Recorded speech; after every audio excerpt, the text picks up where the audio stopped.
É quarta-feira e por isso é dia de consulta aberta na manhã informativa. Ora, hoje falamos de demência. A doença tem uma taxa de prevalência de 20% em Portugal, uma das maiores da OCDE. Em 2050, estima-se que a doença possa atingir 250 mil portugueses. É convidado desta edição, como habitualmente tem sido, Hugo Cordeiro, é médico da Santa Casa da Misericórdia do Porto. Obrigado por estar connosco nesta edição da Manhã Informativa. Sr. Doutor, a idade é um dos principais fatores desta doença? Sem dúvida. A demência está muito associada ao envelhecimento populacional, daí o aumento enormíssimo de casos no mundo ocidental e no mundo em geral, e é um fator que nós não podemos controlar diretamente. Será o principal fator de risco para a maioria dos casos de demência, mas é importante salientar que não é o único. Existem situações, sabe-se que fatores de risco, como por exemplo a baixa escolaridade, a baixa literacia, baixa frequência de eventos culturais e de lazer, porque diminui a reserva cognitiva, também aumenta o risco de demência e o início da manifestação dos sintomas. A questão de hábitos de vida pouco saudáveis, a falta de exercício físico e uma alimentação pouco saudável, enquanto, por oposição, uma dieta mediterrânica e equilibrada e exercício físico regular podem prevenir ou pelo menos atrasar o início de manifestações de demência. Quais é que são esses sinais de alerta? Porque às vezes até as próprias pessoas podem não sentir esses sinais, mas quem está à volta vai sentindo algumas mudanças. Exatamente. A grande dificuldade é fazer um diagnóstico precoce, um diagnóstico atempado. E é importante distinguir o que é um envelhecimento normal de uma demência. É normal que com o avançar da idade diminua a velocidade do processamento, do pensamento, a velocidade com que se aprendem coisas novas, com que se resolvem problemas novos, mas no essencial, a informação essencial é retida e a pessoa consegue fazer a sua vida relativamente normal. Pelo contrário, na demência existem alterações graves do pensamento, da função cognitiva. As pessoas devem estar atentas a perdas frequentes de objetos importantes, a chave de casa, a chave do carro, o cartão de crédito que é esquecido na máquina, pessoas que se perdem na rua, mesmo que sejam em ruas que conhecem habitualmente, pessoas que se esquecem frequentemente do nome de pessoas que são conhecidas, são sinais de alarme que devem motivar a procura de um médico para um diagnóstico tão precoce quanto possível.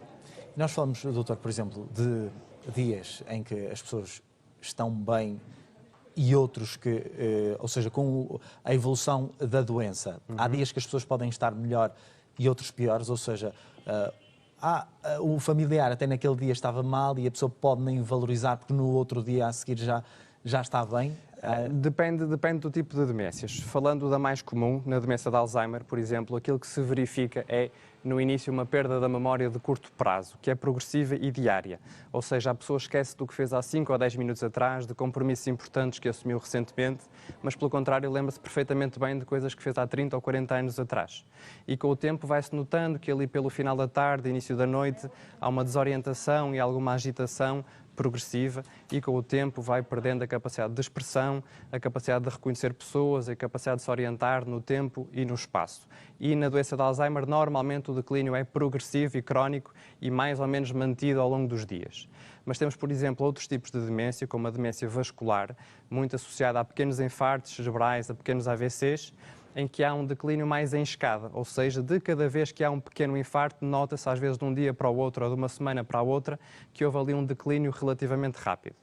E pelo contrário temos outras demências, por exemplo a demência de Corpus de Levy, que é muito característica, uma flutuação durante o dia e entre os dias. A pessoa pode ter períodos muito bons e períodos muito maus, está associada também a alucinações visuais e está associada a sintomas como o Parkinson. Temos, por exemplo, a demência frontotemporal, em que há uma alteração da personalidade da pessoa. A pessoa pode tornar-se muito inibida, muito desinteressada de tudo e de todos, ou pelo contrário, extremamente expansiva, desinibida, com linguagem jocosa, palavrões, um conteúdo muito sexualizado, portanto vai variando de demência para demência. Mas no essencial, sendo a de Alzheimer e a vascular as mais comuns, o declínio é progressivo ao longo das semanas, ao longo dos meses e ao longo dos anos e é mantido. Tocou aí na questão de haver alterações ao longo do dia, ou seja, mais para o final do dia as pessoas mostram-se mais desorientadas. Isso tem a ver naturalmente com o cansaço. É importante o descanso para estas pessoas, também é importante que mantenham atividade. Sem dúvida. Portanto, este fenómeno é uma palavra inglesa que o designa o sundowning, o fenómeno do pôr do sol, em que em algumas demências isso é muito característico. Aquilo que é importante é perceber que a pessoa tem uma alteração dos ciclos do sono, as necessidades de sono estão alteradas, é importante que a pessoa acorde com a luz natural, por exemplo, deixar as frinchas da persiana abertas para acordar naturalmente com o nascer do sol, e que ao longo do dia, mesmo a iluminação da casa, se vai gradualmente reduzindo para a pessoa perceber qual é a fase do dia em que está e para se acalmar e ser menos exposta a estímulos visuais, de televisão, de grandes ruídos.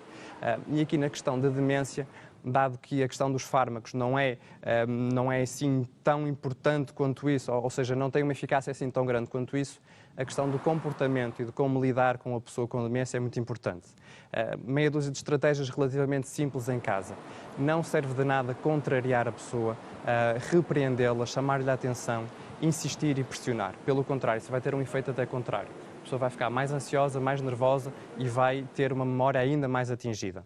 Pelo contrário, é importante tentar preservar a autonomia da pessoa, dar-lhe pequenas tarefas, mesmo que falhe, pequenas asneiras, deixá-la fazer, promover a autonomia da pessoa. Não a infantilizar, não a tratar como se fosse um bebê, tratá-la como sempre tratou a vida toda, como ela gosta de ser tratada.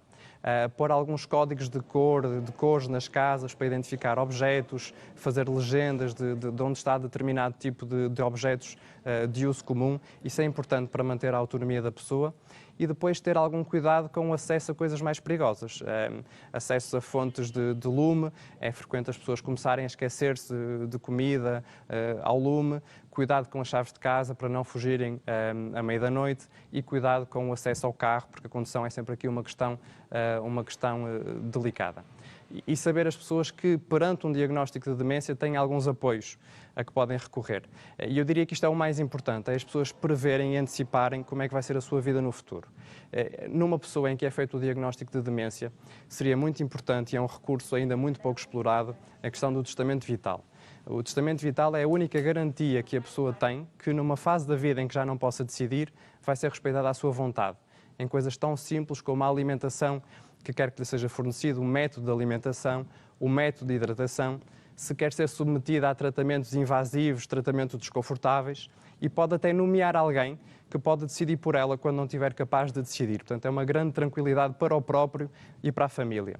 Tratar também junto dos médicos de família e nos centros de saúde a questão do atestado multiusos, que perante determinada percentagem de incapacidade dá acesso a outros tipos de apoios, como o complemento por dependência, por exemplo, e a questão do regime do maior acompanhado, que é um regime que se tem que disputar o processo no tribunal e em que basicamente é nomeado um procurador, normalmente alguém da família ou um amigo próximo da pessoa, para que questões de gestão do património, gestão de contas, gestão financeira, quando a pessoa já não estiver capaz de decidir. E a pessoa tem de pensar e antecipar que vai cada vez mais precisar de ajuda. Existem várias alternativas, portanto, um apoio domiciliário com ajuda externa, centros de demência, centros de dia com terapia ocupacional, ou em fases mais avançadas, institucionalização em lares, em ERPs, e nós vemos dos nossos lares que são cada vez mais idosos dementes e com demência avançada, aqueles que dão entrada.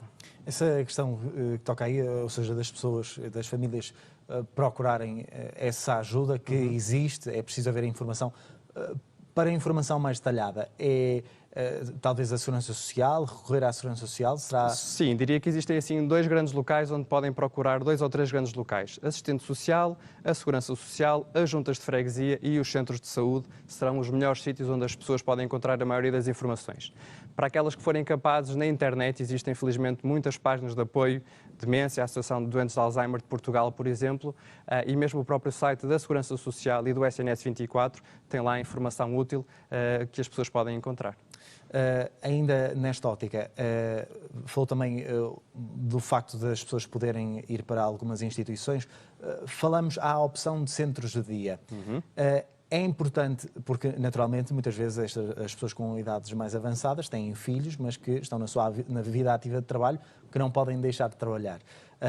É importante, estes centros de dia que existem, com as atividades que existem, são importantes para estas pessoas que estão a entrar nesta fase? Sem dúvida, são importantes para os próprios doentes e para os familiares dos doentes. Existem centros de dia mais especializados em casos de demência, por exemplo, com terapia ocupacional, com musicoterapia, com atividades de estimulação cognitiva, em que a pessoa pode estar lá durante o dia, normalmente durante o horário de trabalho do cônjuge ou dos filhos, e está num ambiente protegido e controlado, enquanto que o filho consegue continuar a fazer a sua vida relativamente normal e a seguir a sua vida laboral. Para terminarmos, doutor, também tocou aí num ponto essencial que queria voltar um bocadinho lá, que foi na relação dos familiares com o doente.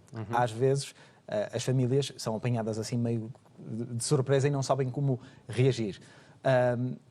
É importante, ou seja, não insistir com as pessoas, a reforçar esse ponto, não insistir com as pessoas em determinados pontos, pode dificultar depois a relação até com a própria pessoa? Pode, sem dúvida.